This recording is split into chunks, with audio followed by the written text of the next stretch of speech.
Assalamualaikum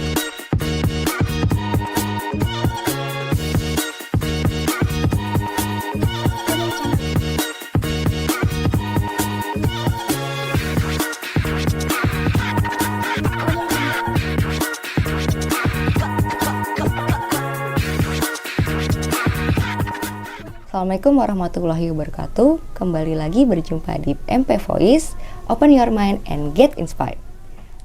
Hari ini kita kedatangan tamu yang sangat luar biasa, yaitu Ibu Hajah Ratu Linda yang kemarin mendapatkan penghargaan Kepala Sekolah Berprestasi dan unit yang ia pimpin mendapatkan anugerah Sekolah Ramah Anak tingkat nasional. Benar begitu, Ibu? Ya, benar sekali, Bu Dona. Sebelumnya saya mengucapkan selamat atas penghargaan dan anugerahnya ya Ibu ya. Terima kasih Bu Dona, mudah-mudahan jadi inspirasi ya buat kita keluarga besar dari Madrasah Pembangunan dan juga Sekolah Islam Pembangunan. Tentunya. Betul, ya Bu Dona. Ya. Baik, nah kan ini tentang sekolah ramah anak ya Bu ya. Boleh diceritakan dong Bu, gimana sih caranya mendapatkan sekolah ramah anak ataupun bagaimana caranya bisa mendapatkan penghargaan sekolah ramah anak? Ya, baik, terima kasih Bu Dona. Sekolah ramah anak ini adalah dari pemerintah gitu ya. Pemerintah melalui Kementerian Pemberdayaan Perempuan dan Perlindungan Anak Republik Indonesia atau Kemen PPA yang berupaya untuk memberikan perlindungan anak di sekolah. Alhamdulillahirrabbilalamin, TK Islam Pembangunan ditunjuk oleh Dinas Pendidikan dan Kebudayaan Kota Tangerang Selatan untuk mewakili kegiatan sekolah ramah anak ini. Jadi di awal kami mulai diverifikasi, kemudian kedatangan para tim dari tim SRA, baik dari tingkat kota, kemudian kami naik lagi dari tingkat provinsi gitu. Beliau datang untuk melihat proses pembelajaran kami, kemudian mengidentifikasi juga kegiatan-kegiatan dan sarana-prasarana yang ada di Sekolah Islam Pembangunan. Nah, kegiatan ini memang persyaratan utama untuk mengikuti sekolah ramah anak ini adalah salah satunya adalah sekolah adiwiyata kota. Kebetulan juga Sekolah Islam Pembangunan sudah mendapat penghargaan Sekolah Adiwiyata Kota.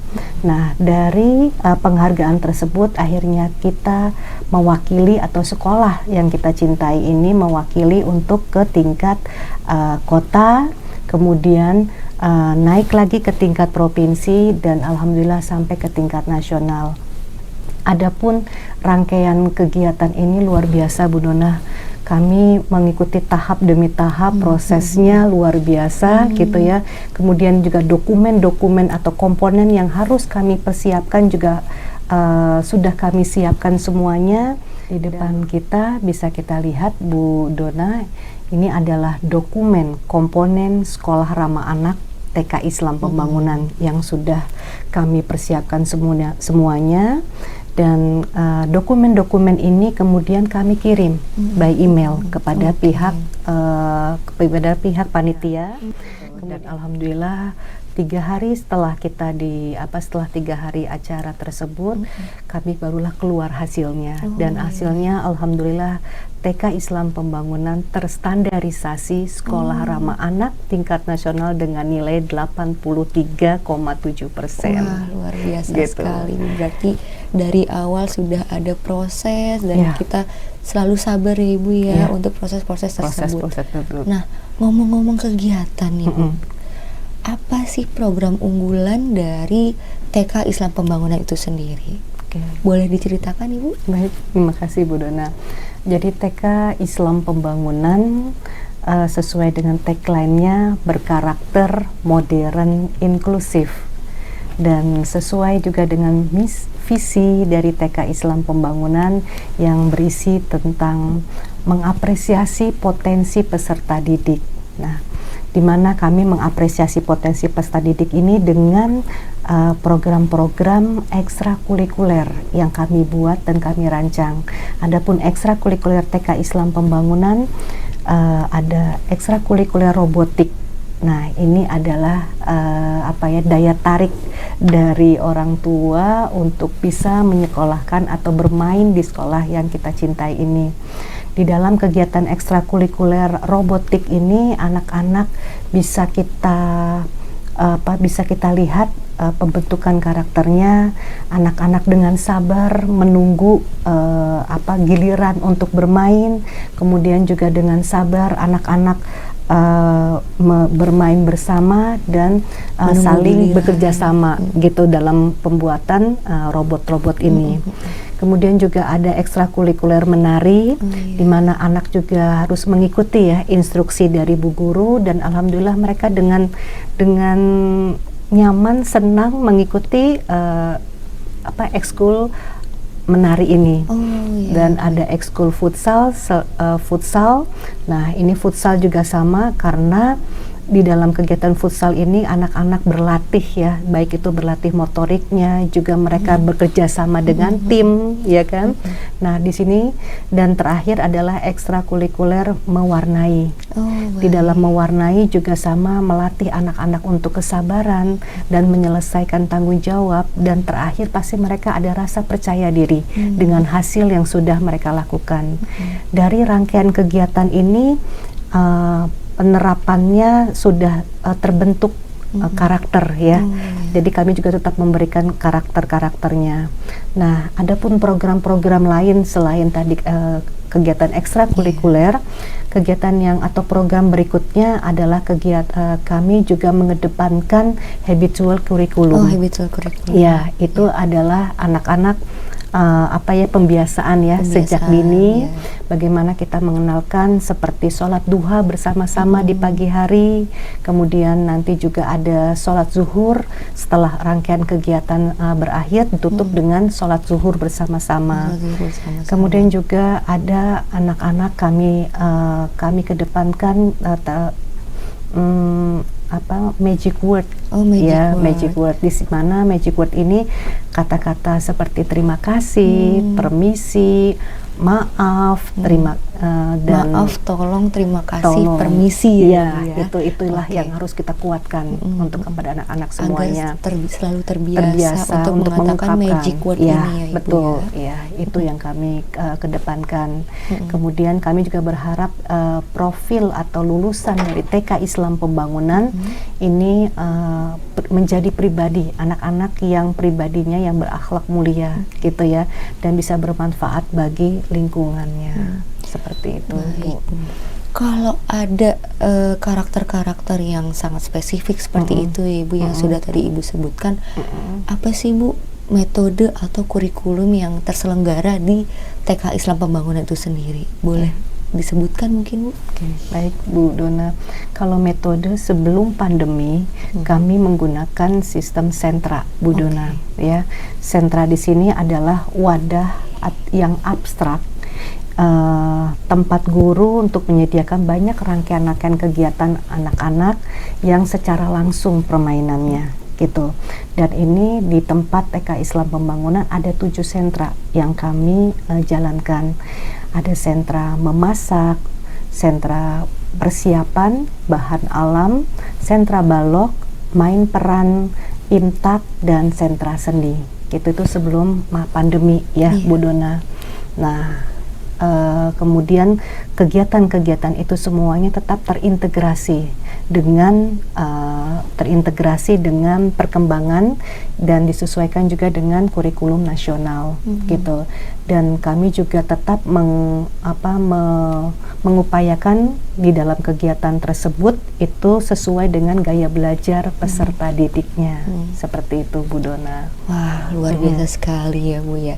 Nah, baik, sebelum kita lanjut lagi, ada penampilan dari Ananda Fidel ya Bu ya. Ananda Fidel yang akan membacakan surah ya Ibu surat Asyams. Surat Asyams. Boleh kita saksikan dulu.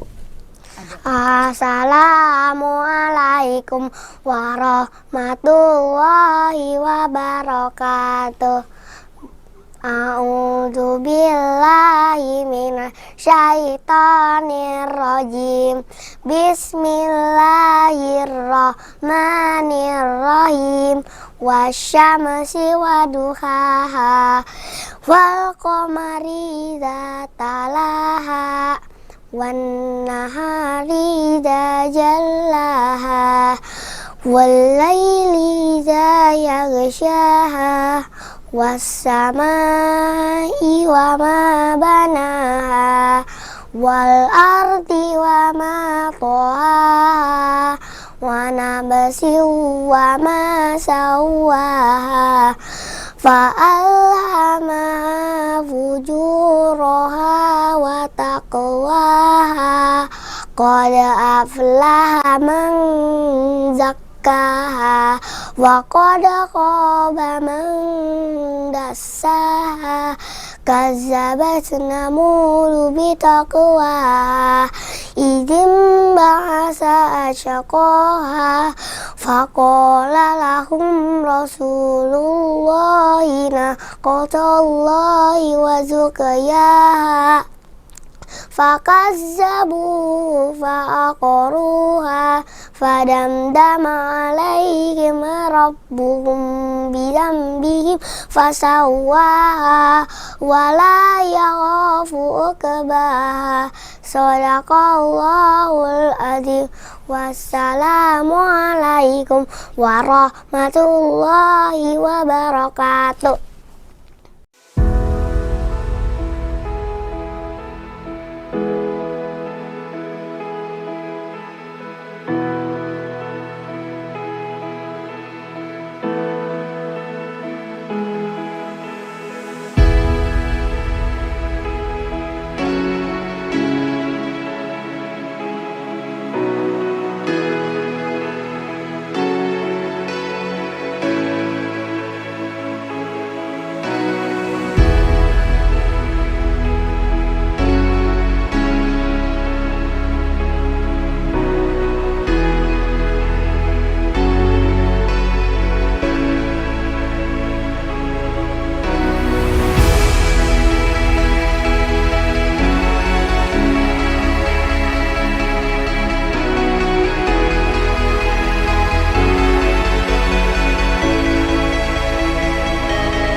Wah, luar biasa sekali ya. Tadi kita sudah menyaksikan video penampilan membaca surah pendek dari Ananda Fidel, dan juga kita sudah melihat video pembelajaran yang ada di TK Islam Pembangunan.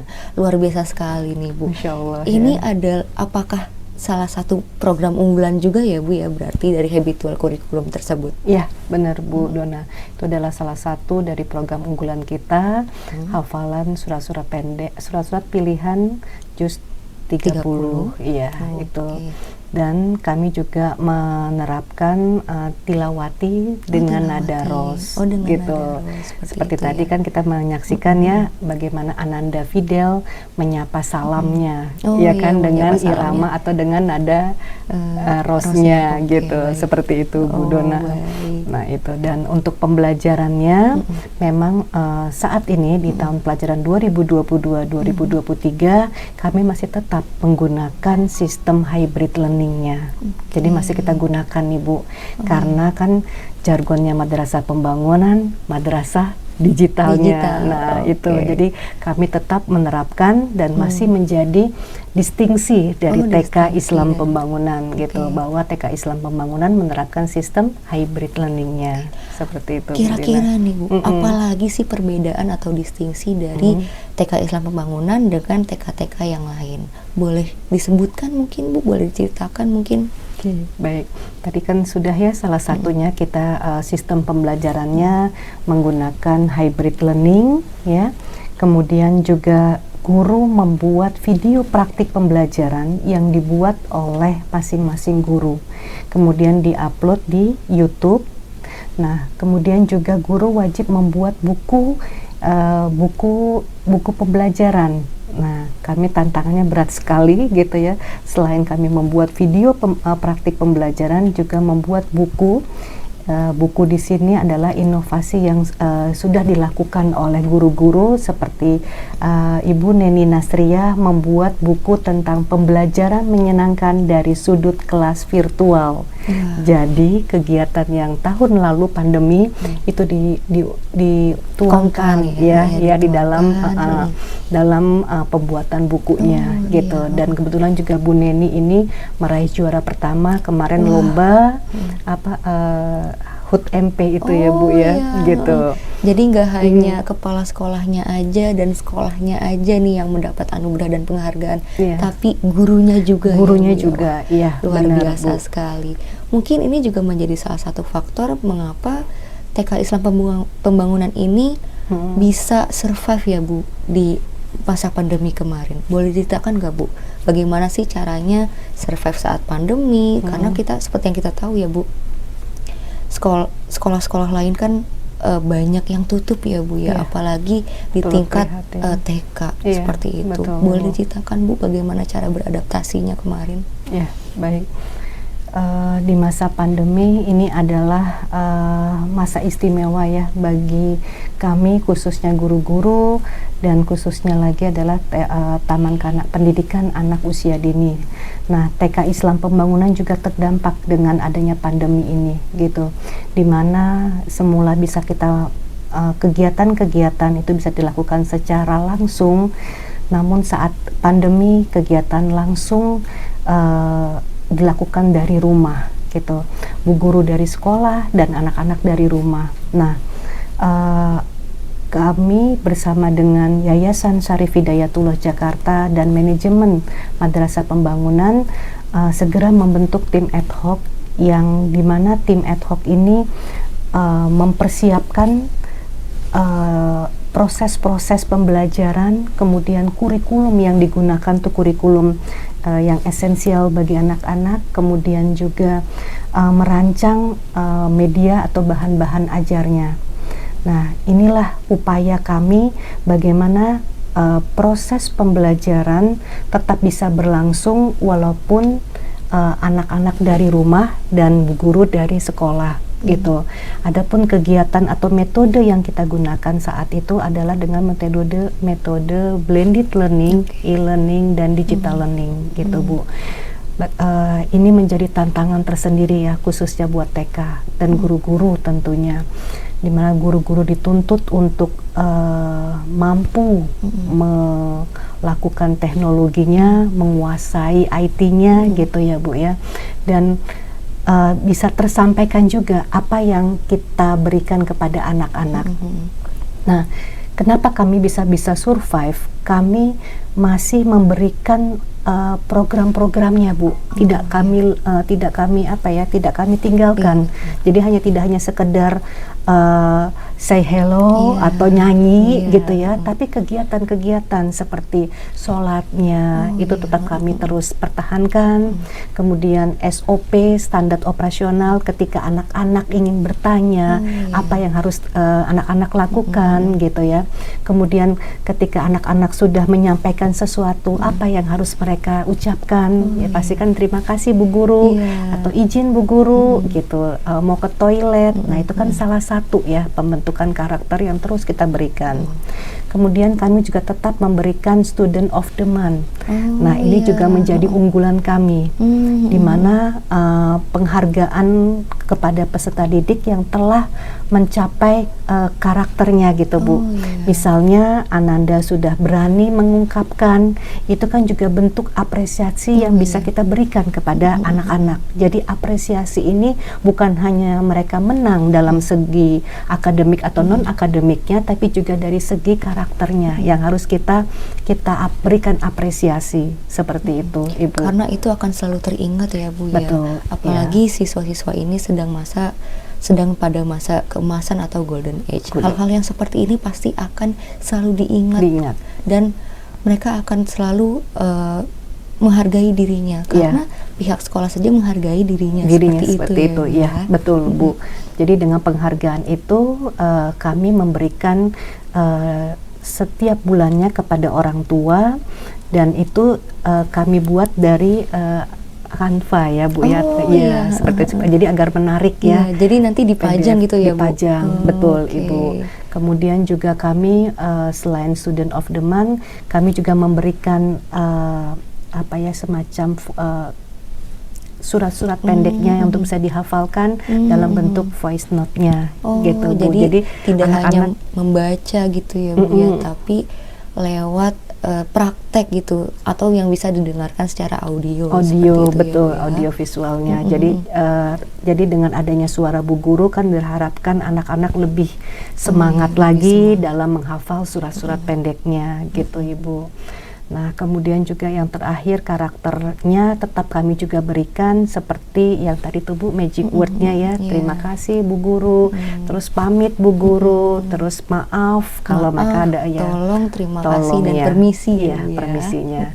Permisi ketika mereka juga mau ke toilet, mereka pamit Bu, minta izin Bu Guru, Ananda mau ke misalnya toilet, boleh nggak ke toilet seperti itu ya Bu ya. Jadi SOP-nya semua kami berikan di awal, dan itu alhamdulillah sampai dengan terakhir proses pembelajaran kami tidak ada semacam kayak learning loss-nya ya. Karena karena benar-benar kami memberikan seluruhnya program-program itu dengan utuh gitu, dengan maksimal gitu. Kita bersyukur, jadi artinya tanpa pandemi ini bukan menjadi penghalang penghalang untuk kita bisa berkreasi, berkarya, berinovasi, dan bagaimana juga bisa menciptakan kenyamanan anak-anak di dalam proses pembelajarannya. Selama 1 jam mereka bertemu dengan Bu Guru tuh dirasa sama mereka tuh kurang masih kurang gitu. Kapan sih kok ditambah, bisa mau minta ditambah gitu waktunya, ditambah sesinya seperti itu ya Bu ya. Karena kan kita juga harus menjaga ya kesehatan mata anak-anak. Apalagi kan itu, kalau anak-anak melihat gadget terus kan itu tidak sehat ya, tidak sehat, betul Ibu. Kalau misalnya secara berulang-ulang tanpa ada istirahatnya seperti itu. Jadi memang dari TK Islam Pembangunan tetap memperhatikan hal yang seperti itu ya Bu ya. Kami tetap selalu memperhatikan, dan alhamdulillah respon juga dari orang tua maupun dari komite TK Islam Pembangunan sangat positif ya dengan kegiatan-kegiatan yang berlangsung di masa pandemi. Dan masa pandemi juga kami berprestasi Bu. Anak-anak mengikuti rangkaian lomba di tingkat nasional, dan ada Ananda kami yang berhasil sampai di tingkat nasional itu lomba storytelling, ya. Kemudian juga ada tafiznya, gitu. Banyak sekali prestasi-prestasi di masa pandemi. Artinya pandemi tidak menjadi penghalang ya, untuk kita terus bisa berkarya dan berprestasi. Kadang mendekatkan yang jauh juga ya Bu. Ya, betul. Jadinya ketika memang lombanya diselenggarakan online, jadinya kita bisa mengikuti secara nasional. Bisa kita ikutkan juga. Kemarin juara 1 ya Bu kalau nggak salah ya. Kalau anak-anak semuanya ya juara 1 semuanya. Luar biasa sekali. Alhamdulillah. Nah, kita sudah sampai pada segmen terakhir nih. Adakah yang ingin Ibu sampaikan kepada sahabat MP di luar sana untuk mendidik generasi emas yang akan datang? Oke, baik. Pendidikan anak usia dini ini sangat penting ya dalam pembentukan karakter dan akhlakul karimah, di mana pendidikan anak usia dini juga untuk mempersiapkan putra-putri atau generasi emas kita untuk siap masuk ke jenjang berikutnya, yaitu sekolah dasar. Maka kiranya untuk pendidikan anak usia dini, silakan ibu dan bapak bisa bermain dan belajar di sekolah TK Islam Pembangunan. Untuk tahun pelajaran 2023-2024 ini, alhamdulillah kuota sudah terpenuhi, dan kita bertemu lagi nanti insya Allah di tahun pelajaran 2024-2025 untuk pendaftaran peserta didik barunya. Jadi demikian begitu Bu Dona. Wah, luar biasa sekali. Terima kasih banyak Ibu sudah bersedia hadir di sini dan sudah menginspirasi sahabat MP di sini. Terima kasih banyak ya Ibu. Bu Dona. Sehat selalu, terus berkarya, dan sukses selalu buat Bu Dona, dan sukses selalu untuk sahabat MP. Wah, luar biasa. Terima kasih banyak Ibu sekali lagi. Assalamualaikum Ibu. Waalaikumsalam warahmatullahi wabarakatuh Bu Dona. Usia anak 0 sampai 6 tahun adalah masa golden age atau masa keemasan anak. Karena pada masa inilah seorang anak sangat mudah menyerap informasi dan mudah mempelajari apa yang tersaji pada lingkungannya. Saya Dona, sampai bertemu kembali di MP Voice Podcast. Open your mind and get inspired. Wassalamualaikum warahmatullahi wabarakatuh.